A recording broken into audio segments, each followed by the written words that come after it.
We have been dominated ever since the end of the Second World War. Sejak akhir Perang Dunia Kedua, kita telah didominasi oleh seperangkat nilai yang sangat barat dan teramerikanisasi. Seringkali merugikan nilai-nilai Asia ketika mereka bertentangan. Dan saya pikir kita mulai melihat perubahan besar dalam pusat gravitasi dunia. Dan saya percaya kepemimpinan Bhutan yang berpandangan jauh ke depan melihat bahwa seiring berkembangnya Asia, posisi Bhutan en sekit thorghog damaru and haver Asia slalling dan Asia gara bukwis-kurikand. Frogwin imasor de tall penarame. Dan Gallifrey mindfulness state untuk tuwa wise that's orvind. Mindfulness city is an effort to take advantage of that.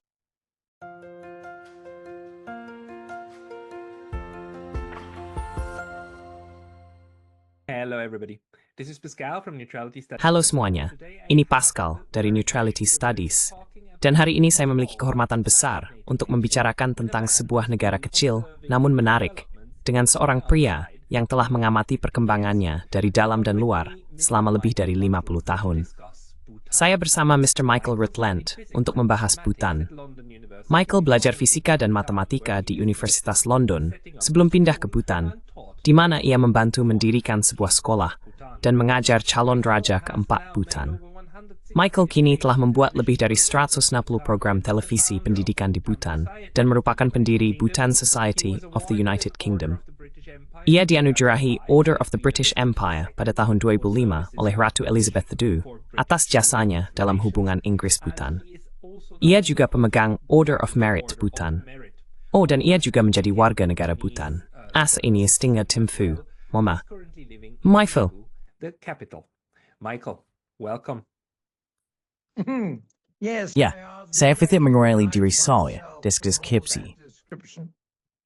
Well, I mean the description. Ya, maksud saya, deskripsi yang ditemukan tentang Anda benar-benar indah.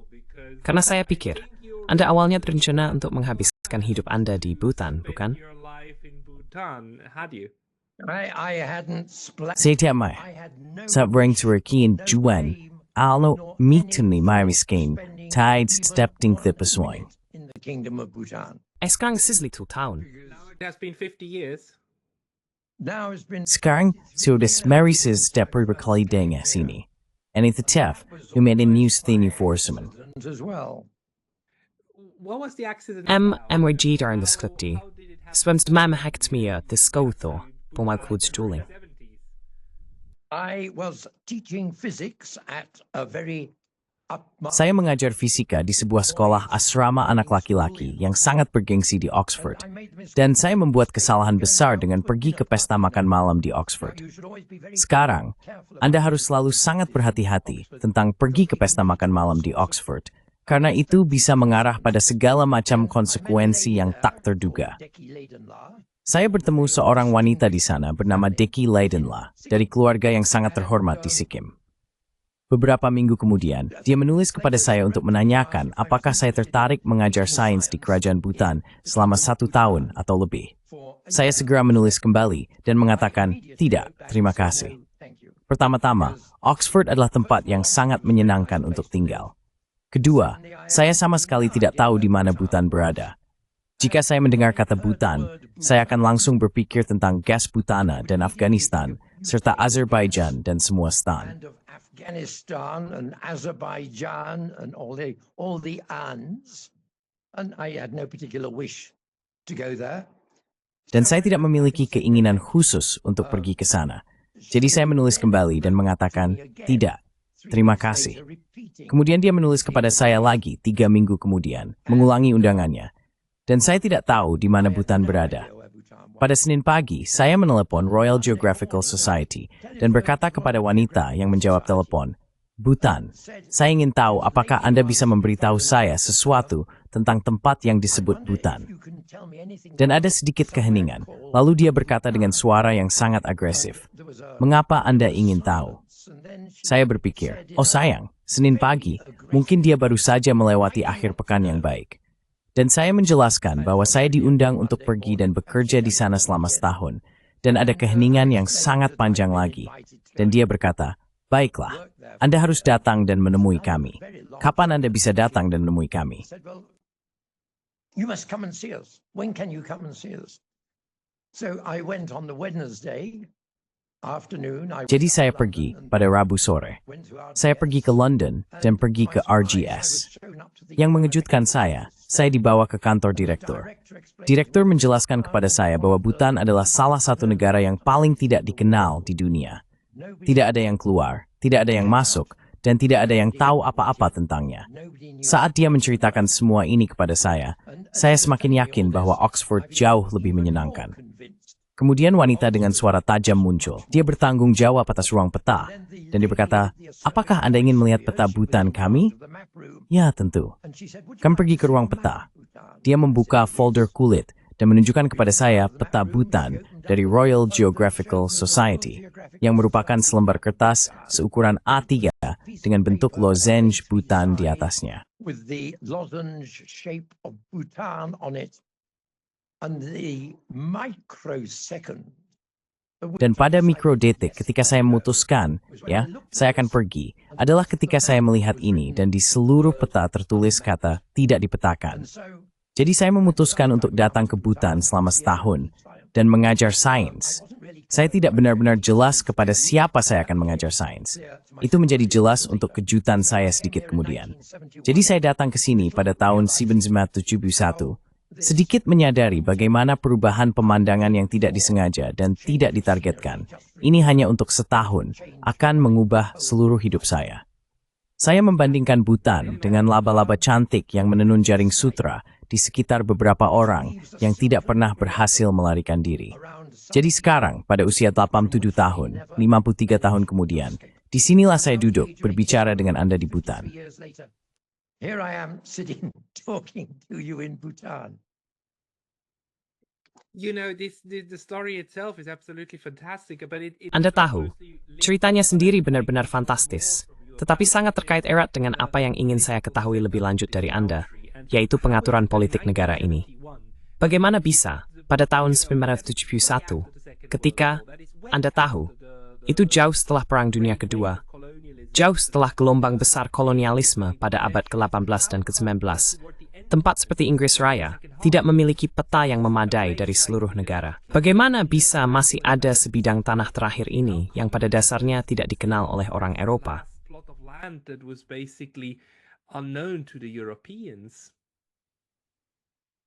No chancellery in the world. Tidak ada kantor kanselir di dunia yang memiliki pengetahuan lebih baik tentang Bhutan daripada kantor luar negeri London. Selama masa Raj Inggris, ada sejumlah kunjungan resmi oleh administrator kolonial dari India ke Bhutan, dan mereka menulis laporan. Beberapa di antaranya cukup menghibur, ditulis dalam bahasa Victoria kuno. Seorang pengunjung tertentu yang tidak terlalu menikmati waktunya di sini menulis, dan jika saya bisa mengingat, kata-katanya adalah, "Kebia best friend semua orang, tator, dan orang yang berani, setting sukareli, ada yang bispatan stitu penduduk asli ini, di literasi lagi magsainana." Natives between the wind and his nobility. And so the United Kingdom, London, Dan jadi, Britania Raya, London, kantor luar negeri, memiliki pengetahuan yang jauh lebih baik tentang Bhutan dibandingkan negara lain di dunia. Namun setelah tahun 1947 dan kemerdekaan India, kantor luar negeri kurang lebih kehilangan minat terhadap Bhutan. Mereka merasa bahwa Bhutan berada di bawah pengaruh India dan terlalu tidak penting bagi Britania Raya untuk dipedulikan lagi. Selama masa Raj, minat Britania Raya bukanlah untuk mengambil alih Bhutan. Ithamber, mereka Bhutan sebagai jalur turun menuju Lhasa dan Tibet. Tidak menufidaz nata untuk double in ambil alih Bhutan. Tiny tablet sal itu penting, instinct. far too unimportant a place. Fortunately, but the greatest challenge of the leaders of Bhutan. Namun tantangan terbesar bagi para pemimpin Bhutan selama sekitar 200 tahun pemerintahan Inggris adalah menjaga agar Inggris tetap di luar. Keberhasilan mereka dalam melakukan hal itu berarti bahwa hari ini Bhutan tetap menjadi negara berdaulat. Jika Inggris menjadikan Bhutan bagian dari kerajaan Inggris, Kekaisaran India, maka mungkin kita akan menjadi negara bagian dari Uni India. Keterampilan kepemimpinan Bhutan, keterampilan politik mereka, kecerdikan, pemikiran mereka, betuit kayak putut skring. Nithal elemen kecil yang sabi metidray. Tu kan thing breathant, tan to have the wrath, nang namamrenan, Maharaja Boyne, board. They would address him as His Highness the Maharaja of Bhutan.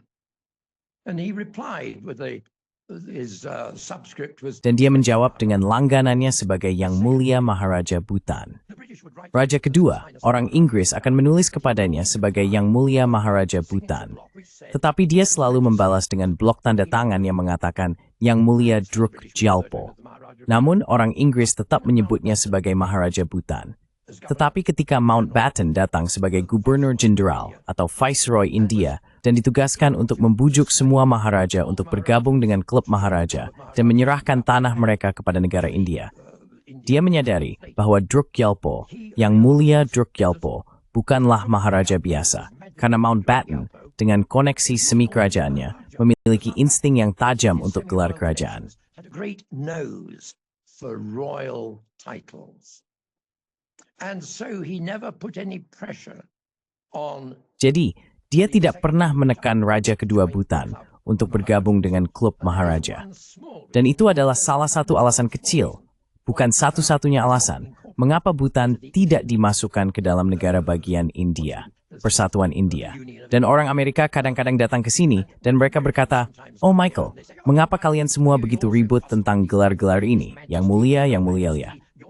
Dan saya mencoba menjelaskan kepada mereka bahwa pertama-tama, tentu saja, average dimensi sejarah yang tidak menaiki sukri. Yang kedua, gelar itu penting. Dalam politik dan diplomasi, cor bisa sangat penting. Dan kalian tahu sebagai negara berdol, sin yang vokath. Is perhaps an example of the importance of titles. It's funny that Lucu sekali mereka menghusna itu padamu. Kamu seharusnya bertanya balik. Bagaimana perasaanmu jika aku menyebut presidenmu sebagai Perdana Menteri? Kamu pasti terselalu mengoreksi saya. immediately correct. It's a secure. Left. Yes. Yeah, Zaire, sige hakwari mga kantiwan from belege less meng. Americans. That's a good thing because I really want to talk about Bhutan and Itu hal yang baik, karena saya benar-benar ingin membicarakan Bhutan. Anda tahu, ketika saya menghitung negara-negara di Asia yang tidak terjajah, saya biasanya menyebut Jepang, yang kemudian menjadi penjajah, dan Thailand, yang merupakan satu-satunya yang tidak terjajah maupun menjadi penjajah. Tapi semua orang, atau setidaknya saya, selalu lupa tentang Bhutan. Tidak pernah terjajah dan memerintah sendiri. Tentu saja, Islam Bunyuv and Yuhatspeedrus Correspondence tanked India. the time when it colonized India, but the Really? political setup. Not in Bhutan. But there was Benarkah? Tidak di Bhutan. Raja kedua menghadiri Durbar di Delhi, tetapi dia tidak hadir sebagai maharaja yang tunduk seperti semua maharaja lainnya. Selain itu, tidak ada hubungan sama sekali dengan mahkota Inggris pada masa itu. Hubungannya mungkin dengan beberapa pegawai kolonial di Delhi yang datang berkunjung, tetapi tidak ada hubungan sungguh dan benar-benar dengan mahkota Inggris. But there was no relationship really and truly with the British Crown. So what did that lead to? I mean, Jadi, in terms apa yang dihasilkan dari itu? Maksud saya, dalam hal pengaturan politik saat ini, Bhutan, sejauh yang saya pahami, adalah sebuah monarki konstitusional, di mana raja masih memiliki kekuasaan yang cukup besar, tetapi tidak seperti dulu. Bisakah Anda ceritakan sedikit tentang bagaimana pengaturannya ketika Anda tiba, seperti secara internal, secara politik? arrived, like internally, Right, well- politically.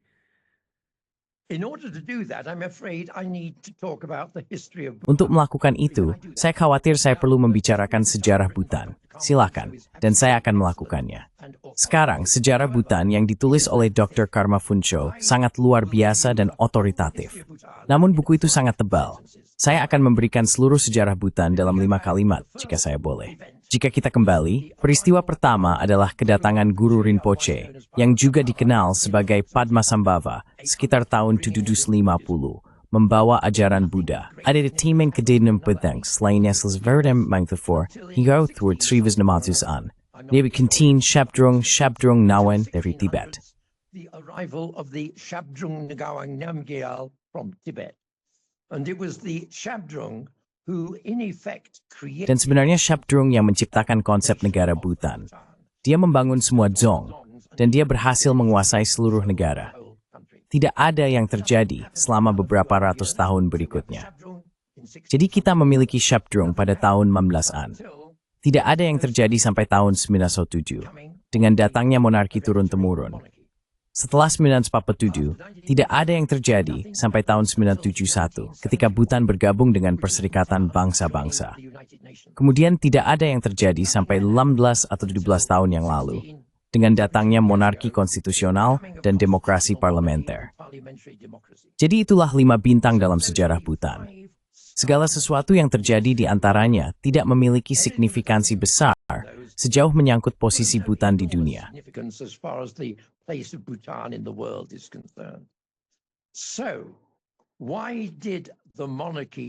Jadi mengapa monarki muncul pada tahun Baso 7? Jawabannya adalah bahwa Shabdrung menyatukan negara. Tetapi setelah dia meninggal, para pejabat tinggi merasa bahwa jika kematiannya diketahui, Bhutan akan terjerumus ke dalam pertikaian internal. Jadi kematiannya dirahasiakan selama 47 tahun. Dikatakan bahwa dia sedang dalam meditasi mendalam. Ini masih dianggap benar, mirip dengan Raja Arthur di Inggris, yang berada di Kastil Tintagel. Masih diyakini bahwa Shabdrung pertama sedang dalam meditasi mendalam di Punakha Khadzong. Namun, ketika kematiannya diketahui, yang terjadi adalah 200 tahun perang internal yang terus-menerus, satu panglima perang melawan yang lain, dan kehidupan rakyat sangat mengerikan.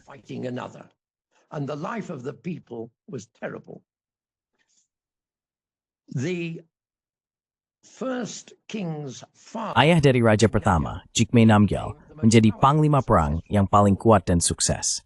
Dia berhasil menyerahkan kepada putranya, Raja pertama Bhutan, Ugyen Wangchuck, sebuah situasi di mana hampir semua pertikaian internal telah dihentikan.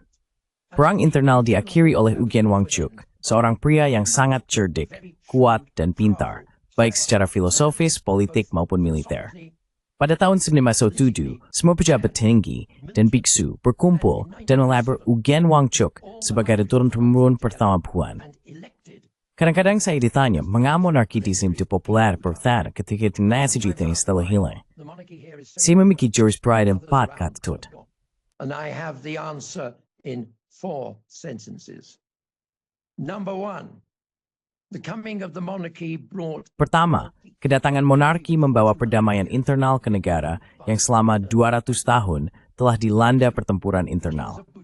Kedua, raja-raja Bhutan semuanya tetap sangat-sangat dekat dengan rakyat.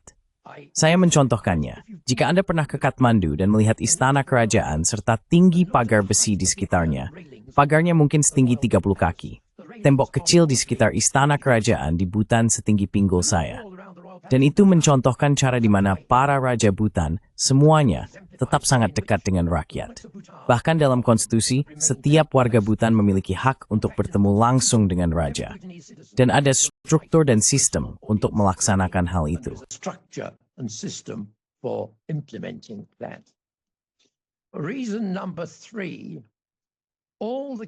Alasan ketiga, semua raja Bhutan hidup dengan sangat sederhana. Anda tidak akan menemukan keran emas murni di istana kecil. Raja keempat masih berkeliling dengan Hilux atau Toyota Land Cruiser yang sudah tua dan usang. Raja kelima memiliki 1 atau 2 mobil yang sedikit lebih baik, tetapi dia tidak pernah membelinya. Mobil-mobil itu diberikan kepadanya. Gaya hidup monarki dibandingkan dengan yang lain, dan saya bekerja selama 5 tahun untuk Sultan Oman, mendiang Sultan Oman, di mana ada keran emas murni. Gaya hidup para raja sangat sederhana dibandingkan dengan monarki lainnya.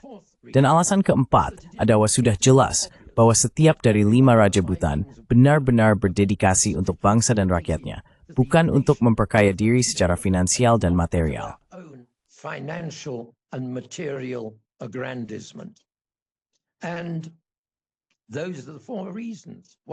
Dan itulah 4 alasan mengapa saya percaya bahwa monarki Bhutan sangat dicintai. Beberapa tahun yang lalu, saya bertemu dengan seorang jurnalis dari surat kabar besar Inggris yang sedang menulis artikel tentang Bhutan. Saya makan malam dengannya pada hari dia tiba. Dan saat makan malam, dia berkata kepada saya harus jujur. Saya seorang Republikan sejati. Saya pikir semua monarki ini omong kosong. Saya terjemah begitu banyak negara, melihat gambar raja di mana-mana. Dan itu semua omong kosong. Dan saya berpikir, oh tidak. Bagaimanapun, saya bertemu dengannya di akhir kunjungan 3 minggu di sini. Dan dia berkata, sangat mengesankan. Saya akan mengirimkan salinan artikel saya sebelum diterbitkan. Beberapa minggu kemudian, artikel itu tiba. Paragraf kedua akhir mengatakan, Ryusunoramid Stalin Menetha Queen der Forswens Initiative Nembel Komen. This is a terrible thing for a committed Republican to say. But after 3 weeks in the Kingdom of Bhutan, I have come to the... Tetapi setelah 3 minggu di Kerajaan Bhutan, saya sampai pada kesimpulan bahwa Raja Bhutan melakukan pekerjaan yang cukup baik. Ungkapan Inggris yang merendah. Paragraf berikut. Saya percaya dia adalah satu-satunya pemimpin dunia yang memahami bahwa seorang petani yang bekerja di ladang kecilnya sendiri dalam komunitas desa yang stabil dengan pendapatan $50 setahun jauh lebih bahagia daripada orang yang sama bekerja di pabrik sepak bola Nike dengan penghasilan $5.000 setahun. Dan itulah pandangan Raja keempat yang menginspirasinya untuk membuat pernyataan ini, yang sekarang menjadi terkenal di seluruh dunia, dan matter hakir national bruto. Ititambah se itiniempot pro usnidig nit muda, kohim daridang bahaniten national bruto, masih bercuikham 20-an. When he talked about gross national happiness, he was early 20s. What he was trying to say, he was more interested in how content... Apa yang dia coba katakan adalah bahwa dia lebih tertarik pada seberapa puas rakyatnya daripada berapa banyak dolar yang mereka miliki di kantong belakang mereka. Jadi kita memiliki monarki turun-temurun. Namun, seperti pada awal usia 20-an, Raja keempat yakin bahwa kepuasan lebih penting daripada dolar. Dia juga berkomitmen kuat untuk mengikuti inisiatif ayahnya, Raja ketiga, dalam mengalihkan kekuasaan dari seorang raja absolut kepada rakyat. Dan bertahun-tahun yang lalu, beberapa dekade sebelum demokrasi datang, Raja keempat bertekad untuk membawa monarki konstitusional dan demokrasi. Dan dia melakukannya 17 tahun yang lalu. Jadi itu bukan keputusan mendadak. Itu bukan keputusan di bawah tekanan dari Amerika atau Perserikatan Bangsa-Bangsa.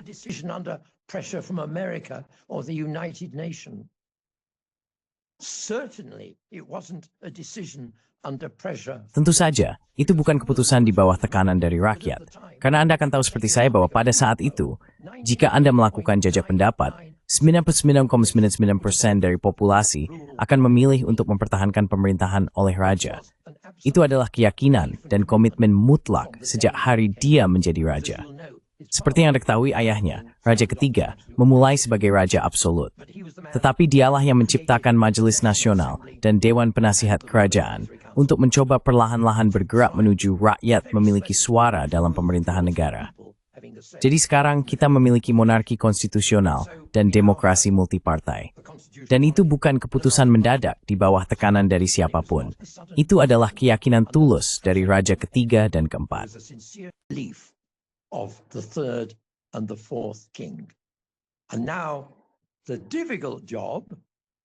Dan sekarang pekerjaan sulit untuk mengimplementasikan semuanya telah diserahkan kepada Raja kelima.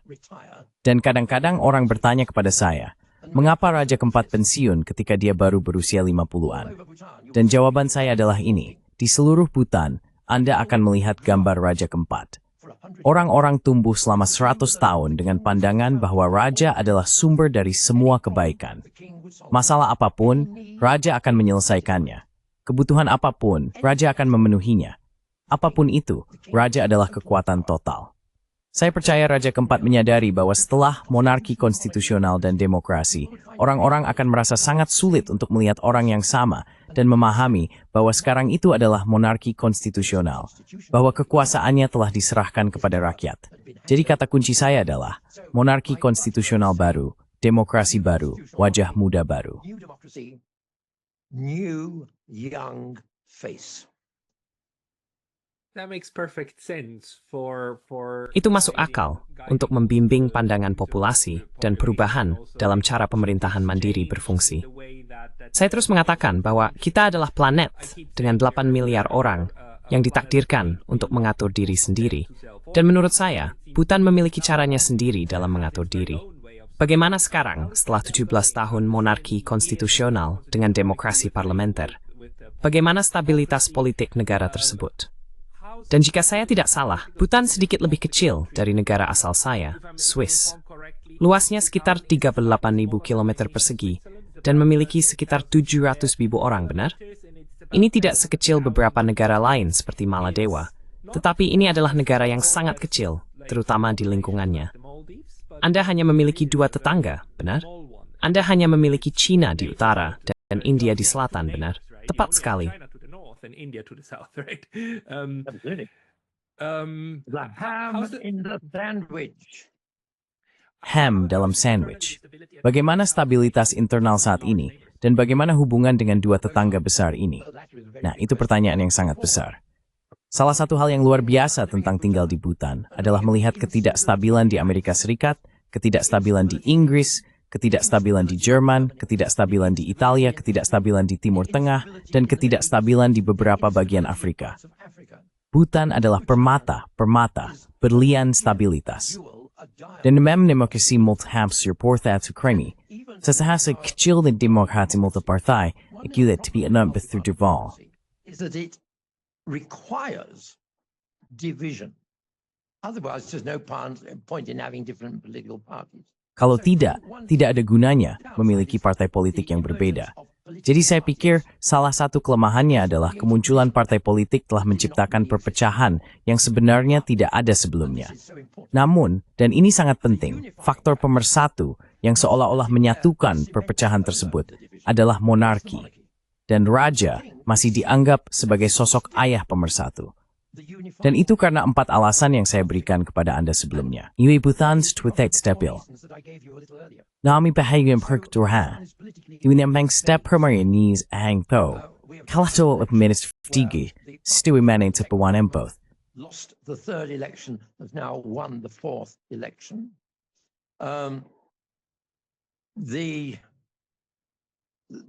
Because each political party has all. Karena setiap partai politik memiliki manifesto yang hampir sama persis, ada bahaya kecil lainnya bahwa pemungutan suara menjadi lebih didasarkan pada kepribadian daripada kebijakan.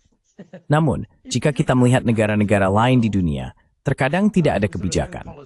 Terkadang semuanya didasarkan pada kepribadian. Saya hampir tidak perlu merujuk ke beberapa negara besar di mana pemungutan suara didasarkan pada kepribadian. Jadi Bhutan tidak berbeda, tetapi kurang ekstrem dibandingkan dengan banyak negara yang kita lihat di dunia saat ini, di mana demokrasi tidak terlalu berhasil, di mana pemungutan suara sering didasarkan pada ekstremisme, ketidaktahuan, del-elah. Saya tidak bisa menahan diri untuk mengutip pernyataan terkenal Winston Churchill tentang demokrasi, ketika dia mengatakan, argumen terbesar melawan demokrasi adalah percakapan 10 menit dengan pemilih rata-rata. Nah, itu benar sekali di Inggris. Step through di Amerikas. Sesuatu yakin tentang Swiss, Isidora orang dunia yang permisit politik di Swiss. Because nobody in the world understands the political system in Switzerland. We do something similar to Kami misapli yang mirip dengan Bhutan, yaitu kami lebih menghargai stabilitas daripada perpecahan. Ini semua tercipta dari or strength. Kami memilih isu. Dan itu juga untuk stabilitas. and that also creates stability. Nah ini, no mass word tough force. Yeah, it is the exact opposite. And seberikan ada sistem monarki. Tetapi, inti verspekal stabilitas dua panjang. No, you mentioned a monarchical. Anda menyebutkan sistem monarki. Intinya, perbedaan memilih kebijakan versus memilih orang tidak ada hubungannya dengan monarki. Ini berkaitan dengan demokrasi multipartai. Benar, orang tidak memilih raja. Right, People don't vote for the king. right. That's true. So the king. Benar. Itu benar. Jadi raja tetap, dan raja adalah faktor pemersatu. Di Swiss, faktor pemersatu adalah fakta bahwa kita bisa memilih untuk isu-isu. Jadi kita tidak perlu terlalu peduli dengan partai, karena kita tahu kita bisa mengesampingkan mereka. Dan dalam arti tertentu, kepercayaan di Bhutan adalah bahwa raja akan menjaga kepentingan rakyat demi kebaikan rakyat, saya kira. And still for the good of the people, I suppose. Ya, taste. Tidak ada orang Swiss thanks to Raju. Of the king. No, the opposite. We Tidak. have, Sebaliknya, kami bahkan tidak memiliki yang setara dengan Perdana Menteri, karena ada 7 menteri yang berbagi kekuasaan. dan tidak ada satupun dari mereka yang lebih berkuasa daripada yang lain. So if you had a more Dessa Hassan Turkendox the tough death and bringen is small umber and number for in Nuremberg Apple to wording. people's heads. Exactly, that's what the Germans told us. What we are. Tepat sekali. Itulah yang dikatakan orang Jerman kepada kami tentang apa yang kami kuasai dengan tempat yang indah. Tapi izinkan saya kembali ke Bhutan, karena isu kebijakan luar negeri benar-benar sesuatu yang sangat mendesak bagi saya. Karena Anda memang memiliki beberapa sengketa perbatasan dengan China, sejauh yang saya pahami. Dan ada contoh Tibet kan, yang dalam banyak hal adalah tetangga yang sangat penting, sampai menjadi bagian dari China saat ini. Di Madmantis biasa nobod tumad meiste saat semua. How is the relationship with China developing at the moment? Let me go back again to the Baiklah, izinkan saya kembali ke pertengahan tahun 60-an. Hingga pertengahan tahun 60-an, hubungan Bhutan selalu ke utara, bukan ke selatan. Faktanya, ancaman terhadap Bhutan tidak datang dari utara, tetapi dari Inggris di India. Aneksasi, atau apapun kata yang digunakan, orang berbeda memiliki kata yang berbeda. Tibet oleh China pada tahun 60-an untuk pertama kalinya membuat Bhutan waspada terhadap bahaya dari utara. Seperti yang Anda ketahui, Mazidam Pukeridimer, small, if you were Aksai Chin, Kashmir, Nepal, Sikkim, dan Bhutan, sebagai dari tim Tibetnya. Itu tak pernah with Vlaki, dan for it get that acted on, and it was actually never repeated. Nevertheless, the third king of Bhutan. Namun demikian, Raja ketiga Bhutan menyadari potensi bahaya dari utara, dan dia membuat keputusan sadar untuk menyelaraskan Bhutan dengan India di selatan. Raja ketiga adalah seorang politisi yang sangat baik dalam arti yang paling baik dari kata tersebut, dan dia mampu meyakinkan Nehru, tetapi yang lebih penting, putrinya Indira Gandhi, untuk mendukung aplikasi Bhutan untuk bergabung dengan Perserikatan Bangsa-Bangsa. Ketika saya datang ke sini pada tahun 1971, tidak ada duta besar India. Perwakilan India di sini memegang gelar pejabat khusus India di Bhutan, karena pada dasarnya, South Bloc di India tidak benar-benar mengakui Bhutan sebagai negara berdaulat. Really acknowledge Bhutan as a sovereign country. The success of the third king in persuading Indira Gandhi to support Keberhasilan Raja ketiga dalam meyakinkan Indira Gandhi untuk mendukung masuknya Bhutan ke PBB pada tahun 1971 mungkin adalah momen paling signifikan dalam seluruh sejarah Bhutan. Setelah bergabung dengan PBB, Bhutan diakui sebagai negara berdaulat. Saya pikir saya adalah satu-satunya orang asing yang hadir, tidak termasuk orang India. Satu-satunya orang asing barat yang hadir di pertandingan panahan 3 hari di Thimphu untuk merayakan bergabungnya Bhutan dengan Perserikatan Bangsa-Bangsa. Beberapa hari kemudian, teman saya yang merupakan pejabat khusus India di Bhutan tiba-tiba diberi gelar Yang Mulia, Duta Besar India untuk Bhutan. Itu adalah momen paling signifikan, dan itulah mengapa kita adalah negara berdaulat hari ini. and that's why we are a sovereign nation today. So the relationship Jadi hubungan dengan India dikembangkan oleh Raja ketiga sebagai tanggapan terhadap aneksasi Tibet oleh China. Hubungan ini dikembangkan dan diperkuat melalui dukungan India agar Bhutan bergabung dengan Perserikatan Bangsa-Bangsa. Peran Bhutan sebagai negara berdaulat menentukan sifat hubungannya dengan India. Meskipun perjanjian asli yang ditandatangani antara India dan Bhutan mengandung klausul yang mengatakan Bhutan setuju untuk diberi nasihat oleh pemerintah India dalam pelaksanaan urusan luar negeri, yang selalu ditafsirkan oleh dunia luar sebagai berarti bahwa Bhutan adalah bagian dari India, sebenarnya itu diwarisi dari Inggris. that was actually inherited from the British. Well, the success of the fourth king. Nah, keberhasilan Raja keempat, dan ini adalah manifestasi dari kepercayaan antara India dan Bhutan, bahkan hingga hari ini, adalah bahwa Raja keempat mampu, 17 tahun yang lalu, merundingkan kembali perjanjian tersebut, sehingga pernyataan ambigu tentang dipandu oleh nasihat India dalam pelaksanaan urusan luar negerinya dihapus. Dan sekarang, perjanjian dengan India tidak mengandung klausul tersebut. Ang tanggal jadirat tu ekatal kupridsik yang tulus antara India dan Bhutan. Anak garis tigchogol de Sikkim, mengementorting Bhutan, daar intisar person berfda. endeavored to follow Bhutan in joining the United Nations. And that was the button. Dan itulah tombol yang ditekan yang menyebabkan Indira Gandhi bertindak untuk mencaplok Sikkim dan menjadikannya negara bagian dari Persatuan India. Jadi kita harus memberikan penghargaan besar atas kecerdikan. Saya katakan kecerdikan, tetapi di sini di Bhutan, kata kecerdikan kadang-kadang disalahpahami. Mereka pernah mendengar drama Shakespeare, The Taming of the Shrew, dan mereka berpikir kecerdikan adalah komentar yang buruk. Kecerdikan berarti cerdas, pintar, halus, diplomatis. Jadi, saya memberikan penghargaan besar kepada Raja Ketiga atas caranya mengembangkan perubahan hubungan ini dari utara ke selatan dengan sangat sukses.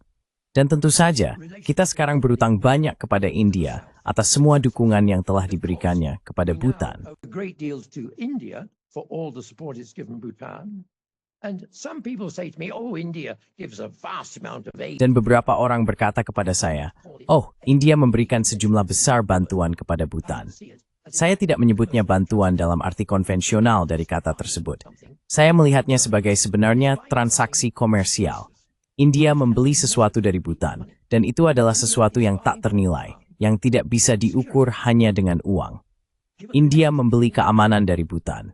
Mengingat hubungan antara India dan China, posisi Bhutan sangat penting bagi keamanan India. Jadi Bhutan tidak menjual aman dalam apalagi dan mobil.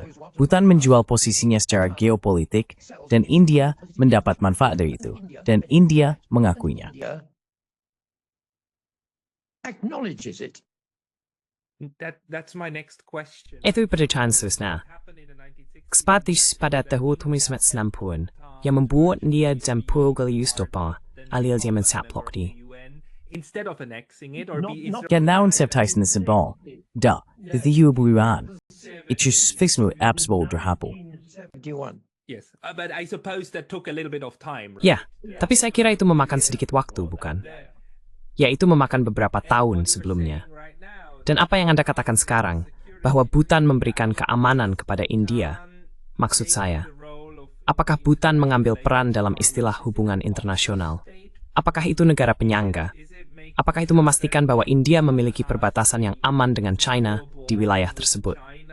Saya baru saja berbicara dengan rekan-rekan Mongolia, dan mereka dengan tegas menyatakan bahwa Mongolia adalah penyangga China dan Rusia. Apa Bhutan pilihan penyangga antara India dan China? Is Bhutan a buffer between India and China?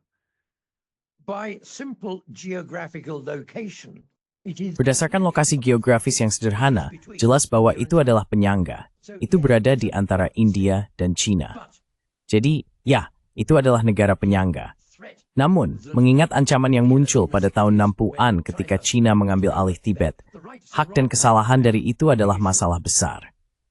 Ada beberapa argumen yang mengatakan bahwa Tibet adalah bagian dari China secara sah, tetapi saya sangat enggan untuk mengatakan itu, karena tentu saja, it is not into makin frangith. Yang cipta option yang muncul bahwa Bhutan dan Mhathargal Amandor ke selatan memiliki modal untuk aman ke selatan. Ini a quid pro quo. En anta torso get per tanking. Pro quo. It's a mutually beneficial arrangement.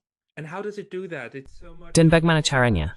China. Bhutan lebih kecil dari China. Bhutan may Bagaimana Bhutan beberapa memiliki hubungan yang baik dengan China, terus tidak memperburuk sengketa perbatasan.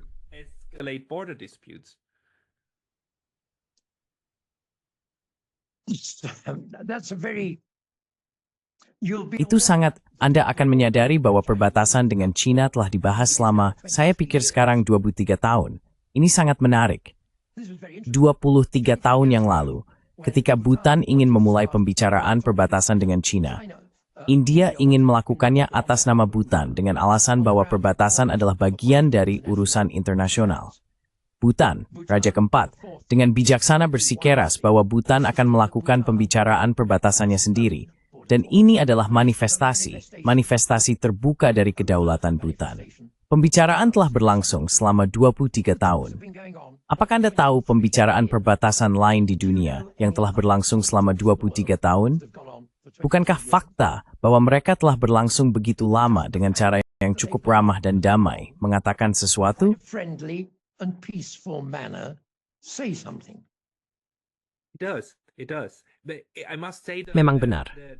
Memang benar. Namun saya harus mengatakan bahwa China dan India juga memiliki sengketa perbatasan, dan mereka mengelolanya meskipun tidak seaman Bhutan. Namun, itu tidak sampai menjadi perang habis-habisan. Dan kita memiliki sengketa maritim atas pulau-pulau, yang saat ini setidaknya masih dikelola, meskipun Bhutan jelas yang paling damai di antara mereka. Bhutan is definitely the most peaceful of Yeah, those. so there we are. Shall we say any border issues between Jadi, Bhutan and begitulah. China are being Bisakah kita mengatakan bahwa masalah perbatasan antara Bhutan dan China sedang dikelola? nothing? Terkadang pengelolaan berarti tidak melakukan apa-apa. Terkadang strategi pengelolaan terbaik adalah tenang, menunggu. Itu benar sekali. Benar sekali. Dan saya pikir itulah yang dilakukan Bhutan. Saya sama sekali tidak berbicara atas nama Kementerian Luar Negeri Bhutan. Ini hanya persepsi pribadi. Samit Charles Bhutan and dis menunggu dan min merakdan nine. Peacefully and quietly waiting it out and see what happens. Which makes a Yang lot of masuk sense, akal. and I would just- Dan Siu and Shu menyebut Sung Devastin. Professor, let me ask you what the alternatives is. Biarkan saya bertanya kepada Anda apa alternatifnya. Alternatifnya adalah Bhutan menggerakkan 7.000 pasukannya ke perbatasan utara untuk menghadapi tentara pembebasan rakyat yang jumlahnya jutaan. How many million? Alternatif lainnya adalah Bhutan mengundang tentara India ke perbatasan utara Bhutan. The Indian Begitu mereka ada di sana, mereka tidak akan pernah pergi sebagai negara merdeka. Apakah Anda akan melakukan itu? as an independent country, would you do that? Dupani. Never. Memang. No, that's So that, therefore, the most intelligent, sensible, diplomatic strategy is just keep Tetap temrang, nis bemi the grovjer, nalis moik. maintain friendly relations. that's something I would like to emphasize because Itu adalah sesuatu yang ingin saya tekankan, karena sengketa perbatasan dan sengketa tanah, bagi saya adalah sesuatu yang sangat beracun dalam hubungan internasional, karena itu milikmu atau milikku. Setidaknya terlihat seperti ini. Namun seringkali, terutama di Asia, kita melihat bahwa negara-negara yang berbeda mengelola klaim yang tumpang tindih, dan mereka tidak berperang. Dan itu adalah sesuatu yang bisa dipelajari. Tapi dibutuhkan dua pihak untuk berdansa, bukan? Artinya, pihak Tiongkok sebenarnya ikut serta, dan Anda memiliki semacam saling pengertian. Jadi bagaimana hubungan perdagangan dengan Tiongkok? Apakah perdagangan berjalan? Perdagangan? is trade working? Trade Tisnet sedikit embosesmi, little abmapa. Cuma priumit thom faithor thimfor, and of your vice time it's been work on the nerfoth greely, and in breath for Thorpe in China. Tidak ada perbedaan step besar. Act. There's no massive trade. And the rest of the Dari mana sumber sinyal turun China? Apakah ada sesuatu yang terjadi antara kedua negara tersebut? anything happening let me put between it the this two way. nations? The last few years, the Chinese have sent over Beberapa tahun terakhir, Tiongkok telah mengirimkan sirkus negara untuk memberikan beberapa pertunjukan di Thimphu. Bukankah itu mengingatkan Anda pada permainan pingpong? of the game. Anda akan mengingat pada masa Nixon, diplomasi You will pingpong. recall in the days of Nixon, ping pong diplomacy. Diplomacy. Yeah. But it's Dette is stekts in the Karnia. Obeke Jini Paping Starberbaiting. China something that you look at with Studat abikir, through orang bithord, sama sekali pada Chini. China. Hmm.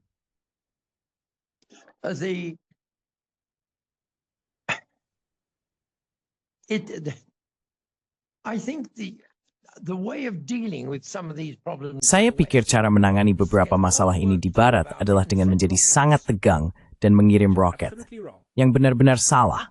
Benar-benar salah. Saya pikir cara Bhutan mengatakan, baiklah ada perbedaan. Mari kita bicara. Mari kita lihat bagaimana hasilnya di sini. Sikap yang lebih santai. Salah satu hal indah tentang tinggal di Bhutan yang saya pelajari adalah jangan terlalu tegang tentang banyak hal. Semuanya akan baik-baik saja pada akhirnya. Di Barat, di Inggris, Anda menjadi tegang tentang merencanakan berbulan-bulan sebelumnya. Semuanya, ini semua kegangan. Kita menjadi sangat tegang. Di sini, saya pikir jauh lebih healthy. Mari kita lihat bagaimana hasilnya. semua negara baik-baik saja. Mari kita terlalu tegang, terutama jika tidak baik kini yang kita against within you. Especially if there's not much you can do about it. Yes, yes. I mean, I can. Ya, maksud saya hanya bisa menegaskan itu. Maksud saya, lebih baik Anda melihat apa yang akan muncul dari berbagai hal.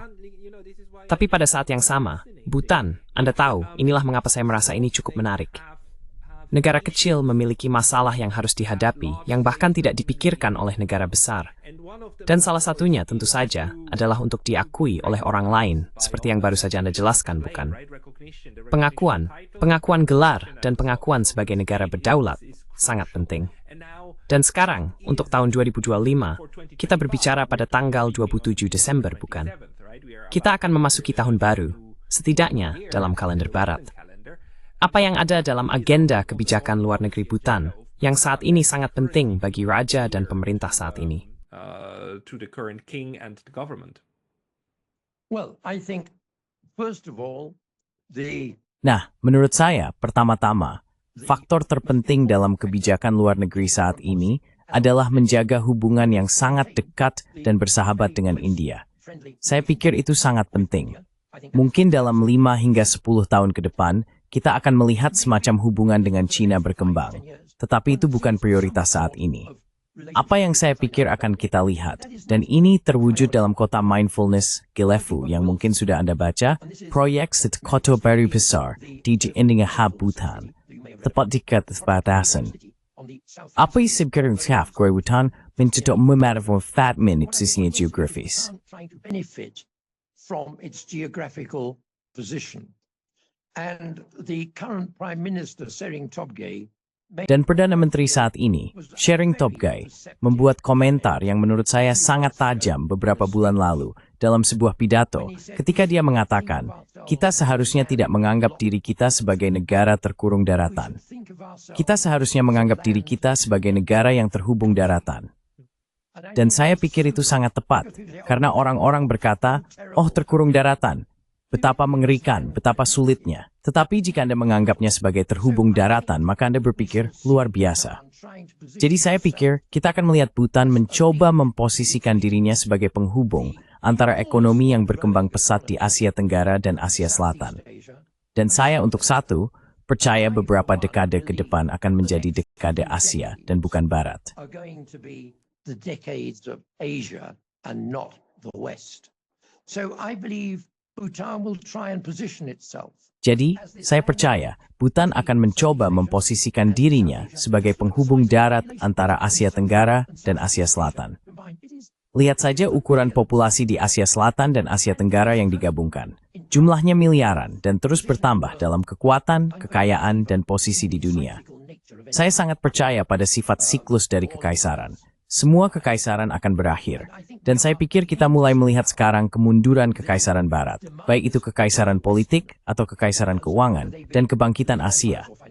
Dan itu akan membawa hal lain juga. Kita telah didominasi sejak akhir Perang Dunia Kedua oleh seperangkat nilai yang sangat Barat, yang teramerikanisasi, seringkali merugikan nilai-nilai Asia, di mana mereka bertentangan. Dan Lee Kuan Yew, ketika dia berkuasa menjelang akhir masa jabatannya, memberikan ceramah yang sangat baik tentang bahaya menjadi terlalu kebarat-baratan. Dan saya pikir itu mungkin telah terjadi, tidak hanya di Bhutan, tetapi di tempat lain. Dan saya pikir kita melihat perubahan besar dalam pusat gravitasi dunia. Dan saya percaya kepemimpinan Bhutan yang berpandangan jauh ke depan, melihat bahwa seiring berkembangnya Asia, posisi Bhutan sebagai dan mentor dan gerak Asia Selatan dan Heinzgret memperlihatkan itulah tradisi dan memainkan lain. Gilefu Mindfulness City ada upaya di September semuanya.